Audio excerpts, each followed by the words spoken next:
रहा है जिसके दरमियान विभिन्न प्रतियोगिताएं आयोजित की जा रही हैं। जैसा कि आपको पता है कि सर्वप्रथम हम लोगों ने निबंध प्रतियोगिता का आयोजन किया, फिर कल आप सब में से अधिकतर लोगों ने स्वरचित काव्य पाठ का यहाँ पे बहुत ही सुंदर पाठ किया और लोगों को अपने अभिव्यक्ति से बहुत हद तक मनोरंजित भी किया। इसी क्रम में आज हम लोग एक अलग प्रतियोगिता आशु भाषण प्रतियोगिता की ओर हम लोगों ने रुख किया है। जैसा कि गृह मंत्रालय भारत सरकार ने कहा है कि हिंदी जो हमारी भाषा है और कईयों की मातृभाषा है, इसको हमेशा बढ़ावा मिलना चाहिए। ये जन जन की भाषा है और जैसा कि हम सब केंद्रीय कर्मचारी भी हैं और केंद्रीय संस्थान में पढ़ने वाले छात्र छात्राएं भी हैं, तो निश्चित रूप से हिंदी के प्रति हमारा लगाव होना चाहिए, क्योंकि हिंदी हमारी भाषा है। जिस तरीके से विदेशी देश अपनी अपनी भाषाओं की प्रमुखता को बताते हैं, जो चाइनीज है वो चाइनीज भाषा में बात करना पसंद करते हैं, जो स्पेन के स्पेनिश में, जो फ्रांस के फ्रेंच में, और इंग्लैंड वाले तो इंग्लिश में करते हैं और अपनी भाषा को पूरे विश्व में फैला भी दिया है। तो निश्चित रूप से ये हमारी गरिमा का विषय है कि हम हिंदी भाषा में वार्तालाप करें, जब तक कि बहुत ही ज्यादा तकनीकी रूप से आवश्यक ना हो किसी अन्य भाषा का प्रयोग किया जाना। तो गृह मंत्रालय विभाग, राजभाषा विभाग का ये कार्य है कि हिंदी को हमेशा प्रोत्साहित करना है। इसी प्रोत्साहन के दरमियान में आज आशु भाषण प्रतियोगिता आयोजित की जा रही है आप सभी के लिए, और इनमें से कई ऐसे छात्र छात्राएं हैं, कर्मचारी अधिकारी वर्ग में हैं, जो इससे पहले भी भाग ले चुके हैं इन तरह की प्रतियोगिताओं में और उन्हें कई नियमों के बारे में पता भी है। फिलहाल जो ऐसे छात्र छात्राएं जो पहली बार भाग ले रहे हैं या ऐसे अधिकारी कर्मचारी जो पहली बार भाग ले रहे हैं, उनके लिए भी मैं बता देना चाहता हूं, जैसा कि आप सभी को मेल गया है, बहुत ही विस्तृत है। सर्वप्रथम मैं ये समझना भी चाहूंगी और समझाना भी चाहूंगी कि दयालुता का अर्थ क्या होता है। दयालुता का शाब्दिक अर्थ तो यह माना जा सकता है कि बदले में कुछ न चाहते हुए अगर कोई मदद करना चाहे तो उसे हम दयालुता कहते हैं। दयालु होने का मतलब कमजोर या अनावश्यक सहायता करना नहीं होता, अपितु दयालुता का अर्थ होता है निस्वार्थ जरूरतमंदों की सहायता करना। परंतु मित्रगण, आज के परिप्रेक्ष्य में जरूरतमंद को परिभाषित करना भी बहुत कठिन कार्य है। आप किसी की वेशभूषा को, किसी के परिस्थिति को देखकर उसे जरूरतमंद नहीं ठहरा सकते। किसी की वेशभूषा से लगेगा कि शायद वो आर्थिक रूप से कमजोर है, पर हो सकता है कि वो आपके दिए हुए धन का कोई दुरुपयोग करे। जरूरतमंद को अगर परिभाषित करें तो हर समय में तीन ही चीज हमारी मूलभूत आवश्यकताएं रही हैं: तन, मन और धन। तन का जरूरतमंद एक रोगी या अशक्त प्राणी होता है जिसको आप शारीरिक सेवा दे सकते हैं। धन का तो मैंने पहले ही आपको समझाया, जैसा कि जिसको आप वेशभूषा से परिभाषित करेंगे कि वो धन से कमजोर है या फिर उसे खाने के लिए 3 वक्त की रोटी भी जुगाड़ ना हो सके, वह धन से कमजोर माना जा सकता है। पर आज के समय में सबसे ज्यादा जरूरतमंद है मानसिक रूप से जरूरतमंद। बिना वजह के आज हर पीढ़ी और हर आयु वर्ग के लोग मन से कमजोर हो चुके हैं। एक बच्चे से लेकर बुजुर्ग तक सब मानसिक कमजोरी से जूझ रहे हैं। एक बच्चे को उसके माता पिता समय का अभाव होने के कारण समय नहीं दे पाते, वो बच्चा मन से कमजोर होता जाता है। वही बच्चा जब युवा बनता है तो बिना वजह उसे तनाव, डिप्रेशन, इस तरीके की बीमारियां घर कर जाती है। वो जाके किसी मनोरोग विशेषज्ञ को संपर्क करते हैं। वही कल को जब गृहस्थ जीवन में अपने फेस करते हैं असली मुसीबतों को, तब सामंजस्य न बिठाते हुए तब फिर परेशानियां बढ़ते जाती हैं। ऐसे ही करते करते वह एक बुजुर्ग प्राणी बनता है, पुनः समय का भाव होते हुए वह फिर जरूरतमंद रह जाता है। तो आज जरूरतमंद अगर है तो सिर्फ समय की जरूरत है। हर किसी के पास समय नहीं है, सब भाग रहे हैं, पर किसी के पास इतना भी समय नहीं कि अपने आसपास के लोगों की जरूरत समझ सके। अब हम आते हैं वापस अपने शीर्षक क्या हो सकते हैं? आर्थिक रूप की दयालुता तो हम सभी जानते हैं। किसी को धन की आवश्यकता है तो लोग धन दे देते हैं। आजकल धन का अधिक होना और धन से मदद करना बहुत ही सामान्य हो गया है। तन की मदद भी लोग कर देते हैं। किसी भी रोगी असंत को देखें तो उसे अस्पताल पहुंचाना, इतनी भी मानवता लोगों में जिंदा है। लोग हार रहे हैं, हमारा समाज हार रहा है तो सिर्फ और सिर्फ मानसिक जरूरत के चलते। तो दयालुता मेरे परिप्रेक्ष्य में यही होगा, अगर किसी भी को भी मन से कमजोर अगर पाए, उसकी अभिव्यक्ति कुछ भी हो सकती है। हो सकता है वो क्रोध के रूप में अभिव्यक्त करे, हो सकता है वो बहुत अति रुदन से अपनी अभिव्यक्ति दे। अभिव्यक्ति कैसी भी हो, पर कहीं ना कहीं मनुष्य को मनुष्य की जरूरत आन पड़ी है। अगर समाज इस जरूरत को जितना जल्दी समझेगा, जितना जल्दी दयालुता के छोटे छोटे प्रयत्न करेगा, उतनी जल्दी हमारा समाज दयालुता के भाव से परिपूर्ण हो जाएगा। अन्यथा हम कई दशकों बाद यही पाएंगे कि अब शारीरिक से ज्यादा लोग मानसिक रोगों से ग्रसित होंगे। इन बातों से मैं अपनी वाणी को विराम देना चाहती हूँ। नमस्कार। आदरणीय विनायक मंडल एवं मेरे प्यारे श्रोतागणों को मेरा नमन है। आज का शीर्षक है दयालुता के छोटे छोटे कार्य दुनिया बदल सकते हैं। ये एक उत्तम विचार है कि आप एक बेहतर कल के निर्माण में अपना योगदान देते हुए समाज में बदलाव ला सकते हैं। मानव जाति एक निर्भर प्राणी है। कोई हम पर निर्भर है, किसी पे हम निर्भर हैं। बिना एक दूसरे की मदद किए हम इस जीवन में जीवन यापन नहीं कर सकते। आपके द्वारा की गई एक छोटी सी मदद दूसरे व्यक्ति की कितनी बड़ी मदद होती है कि वह जीवन भर आपका शुक्रगुजार हो जाता है। जैसे किसी आवारा जानवर की मदद करना, भूखे को खाना खिलाना, किसी बुजुर्ग का हाथ थाम लेना, किसी अनाथ को गोद ले लेना, किसी को खून दान कर देना, किसी के इलाज में मदद कर देना, किसी को अच्छी सलाह दे देना, सबसे मुस्कुराकर बात कर लेना इत्यादि कार्य करके कहीं ना कहीं कोई ना कोई हाथ बढ़ाकर किसी के निजी अंधकार में रोशनी की एक छोटी सी किरण पैदा कर देने में जो खुशी है वह अन्य किसी और कार्य में नहीं है। मनुष्य एक सामाजिक प्राणी है। समाज में एक दूसरे के प्रति दयालु भावना और सहानुभूति रखनी चाहिए। धन्यवाद।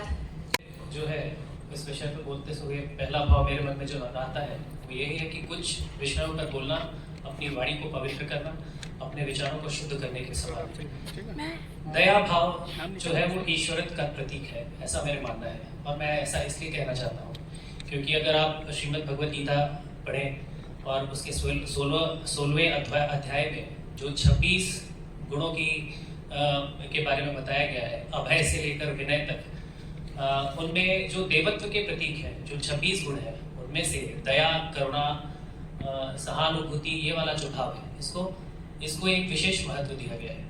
इसी विषय पर आप जब भी बाकी उन लोगों को पढ़ेंगे, जैसे कि रहीम को आप पढ़ें तो रहीम ने बहुत अच्छी एक रहीम का दोहा है, आपने सबने सुना ही होगा कि दीन सबही को लखत है, दीन ही लखे न कोई, जो रहीम दीन ही लखे, दीन बंधु सम हुए।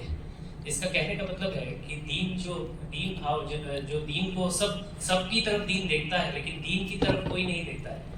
जो दया भाव से दीन की तरफ देखता है वो दीन बंधु या ईश्वर के समान है। मोना मैडम ने बचपन से लेकर वृद्धावस्था तक जितनी भी तन मन धन जितनी भी तरीके से मदद की जा सकती है उस विषय को बोला, और मन पर उन्होंने विशेष वो किया। और इस विषय पर जब आप देखेंगे तो एक भाव तो आता है कि हम करना तो दया चाहते हैं, लेकिन कई बार हम सक्षम होते हैं और हम दया करते हैं तो हमारे मन में दया के साथ अहंकार भाव भी आ जाता है। तो इस पर मैं बंगाल का हूँ, वहाँ से मेरी पैदाइश और पढ़ाई हुई है। वहाँ पे रामकृष्ण परमहंस जी के बारे में आपने सुना होगा। वो बंगला में कहते थे, जिसका भाव मैं बताता हूँ, वो कहते थे कि दया जो है उससे अहंकार नहीं आना चाहिए, वो सेवा की तरह देखना चाहिए।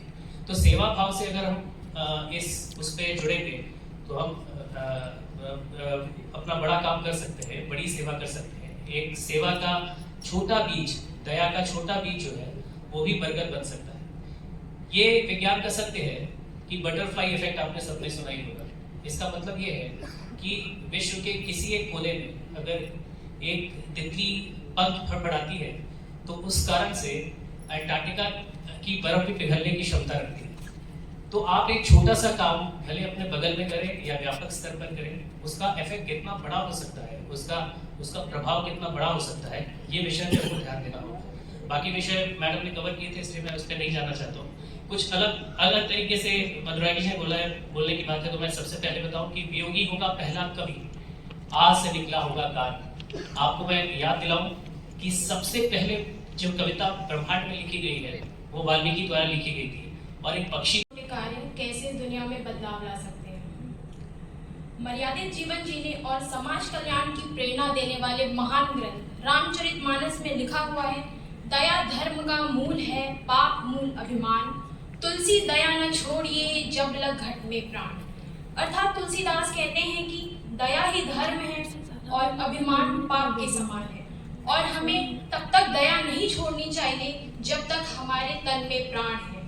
अक्सर लोग दया का भाव गलत लेते हैं। दया का अर्थ ये नहीं है कि आप बहुत अधिक समय लगाकर, बहुत अधिक धन लगाकर या अपनी सामर्थ्य से ज्यादा किसी के लिए कुछ मदद करना, अपितु दयालुता में जो दया भाव निहित है उसका अर्थ है मानव के मन में करुणा, स्नेह और दूसरों के प्रति सहानुभूति का भाव होना। दयालुता एक प्रकार का व्यवहार है जिसमें उदारता, विचारशीलता, सहायता प्रदान करना शामिल है। साथ ही यह कि आप सामने वाले से किसी प्रकार की पुरस्कार तथा प्रशंसा की अपेक्षा ना करें। साथ ही दयालुता हर एक उस छोटे कार्य, जैसा कि शीर्षक से बताया गया है कि दयालुता के छोटे छोटे कार्य।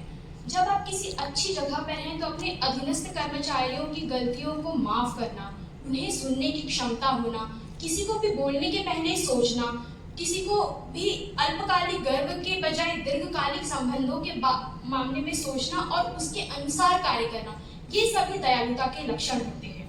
अब हम ये सवाल आता है कि ये दयालुता दुनिया में बदलाव कैसे ला सकती है। अक्सर ये देखा गया है कि अगर कोई निस्वार्थ भाव से आपकी सेवा करता है तो आपके मन में उस व्यक्ति के प्रति कृतज्ञता का भाव आता है, और वही कृतज्ञता आपको प्रेरित करती है कि आप दूसरे व्यक्ति की सहायता करें, दूसरे व्यक्ति का भला करें। इस प्रकार एक लहर के समान कार्य करती है जो कि पूरे एक समुदाय को प्रेरित करती है। उदाहरण के तौर पे अगर देखा जाए, एम्स में अगर कोई मरीज आता है, उसे स्टाफ या फिर गार्ड मदद करता है, उसे पता बताता है, उसके मन में कृतज्ञता का भाव आता है, और देखा गया है कि इस प्रकार ये किसी एक जगह की संस्कृति बन जाती है कि इस प्रकार लोगों की मदद की जाए। अंत में मैं यही कहना चाहूंगी कि जो बदलाव हम दुनिया में देखना चाहते हैं वो हमें स्वयं बनना होगा, और बड़े बड़े कार्य की जगह छोटे छोटे कार्य करना है जो कि मानव समाज को मानवता के एक नए स्तर पर पहुंचाएगी, और इस प्रकार से ये दुनिया में एक बड़ा बदलाव लाएगी। धन्यवाद। उपस्थित सभी महानुभावों का मेरा सादर नमस्कार है। जब हम दूसरों के प्रति या खुद के प्रति दयालुता का भाव दिखाते हैं तो हमारे शरीर में एक डोपामाइन और ऑक्सीटोसिन और सेरोटोनिन जैसे फील गुड हार्मोन निकलता है, जिससे सकारात्मक भाव के द्वारा हम किसी के प्रति दयालुता का भाव दिखाएंगे तो हमारे ऊपर भी वो फील गुड हार्मोन निकलता है, जिससे चिंता, डिप्रेशन जो रहता है, इंग्लिश बोल दिया, चिंता का भाव रहता है और जो डर रहता है वो भी समाप्त हो जाता है। रोग प्रतिरोध क्षमता भी कम होता है और रक्तचाप भी कम होता है। दयालुता के छोटे छोटे कार्य क्या हो सकते हैं, जैसे हम कहीं जा रहे हैं, किसी को मुस्कुरा दिए या हंस के बात कर दिए तो उसका भी दिन अच्छा हो जाएगा और हमारा भी दिन अच्छा हो जाएगा। और दयालुता के छोटे छोटे कार्य में जैसे हो सकते हैं प्रकृति के प्रति दयालुता। प्रकृति के प्रति दयालुता जैसे हो सकता है कि पेड़ को काटने या जैसे कोई काट रहा है उसको हम रोक रहे हैं तो वो भी प्रकृति के प्रति दयालुता का भाव हो सकता है। और इंसान के प्रति दयालुता है जैसे मुस्कुरा दिए ये प्रकृति के प्रति दयालुता है। जैसे प्रकृति को हमको तो दे रहा है, प्रकृति बिना किसी चार्जेस के हमको प्रकृति दे रहा है, दयालु के भाव से दे रहा है, तो हम भी उसके दयालुता के भाव से उनको वापस करना, उनकी रक्षा करना।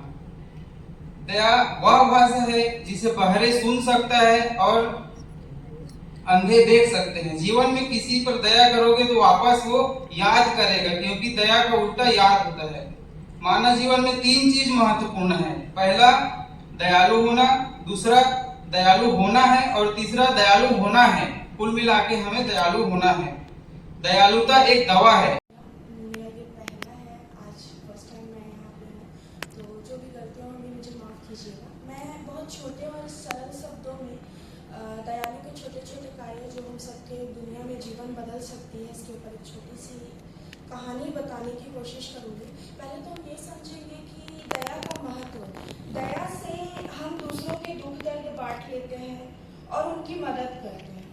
समस्याओं का हल हो सकता है दया से। छोटे छोटे कार्य जैसे कि किसी की मदद कर देना, किसी के विचारों को सुन लेना, कोई कभी परेशान है, किसी को कुछ तकलीफ है, वो सुनकर हम उनकी मदद कर सकते हैं, उनकी बातों को सुनकर। और अच्छे विचार जो हमारे अंदर है हम दूसरों से बांट सकते हैं, दूसरों के विचारों को जानकर हम बहुत सारी चीज़ें सीख सकते हैं। ये भी दयालुता के अंदर छोटे छोटे कार्य में आ सकता है। प्रेरणा भी हो सकता है। जब एक व्यक्ति दया का कार्य करता है तो वो दूसरे लोग से भी प्रेरित होते हैं देखकर। जैसे हम किसी की कभी मदद किए तो दूसरे प्रेरित हो जाते हैं, तो इससे समाज में एक अच्छे विचार के रूप में लोगों में बढ़ती है ये चीज़ें, और लोग दया करना को एक अच्छा ये समझते हैं कि हाँ, हमें भी दूसरों की मदद करना चाहिए।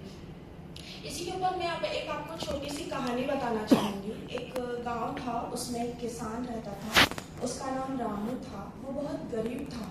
उसके पास, वो किसानी तो बहुत ज़्यादा करना चाहता था, लेकिन उसके पास संसाधन बहुत कम थे।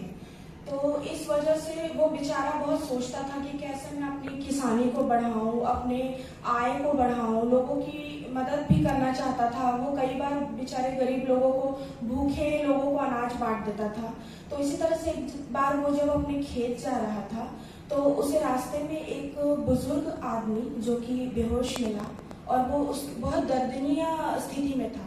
तो उसने ठाना कि मैं इनकी मदद करूंगा। वो उसे नहीं जानता था वो कहाँ का है, कौन से गांव का है, और उसने उनकी मदद की, उनको घर लेकर आए, उनकी सेवा की, उनको खाना दिया, उनको रहने के लिए जगह दी, उनकी तकलीफों को सुना, बातों को सुना, और उनकी मरहम पट्टी से लेके, दवाई से लेके, खाना, रहन सहन, कपड़े, सब मदद किया।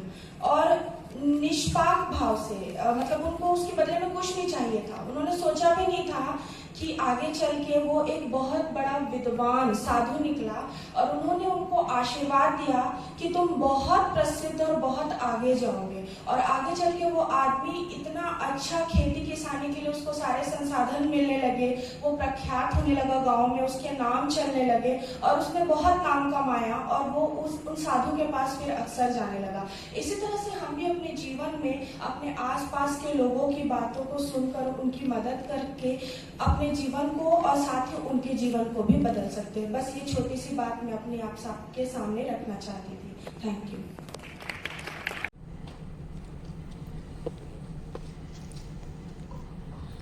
धन्यवाद सर। नमस्कार आदरणीय निर्णायकगण एवं सहपाठी कर्मचारी को आज आशुभाषण हार्दिक स्वागत करता हूँ। मेरा आज शीर्षक है दयालुता के छोटे छोटे कार्य दुनिया बदल सकते हैं।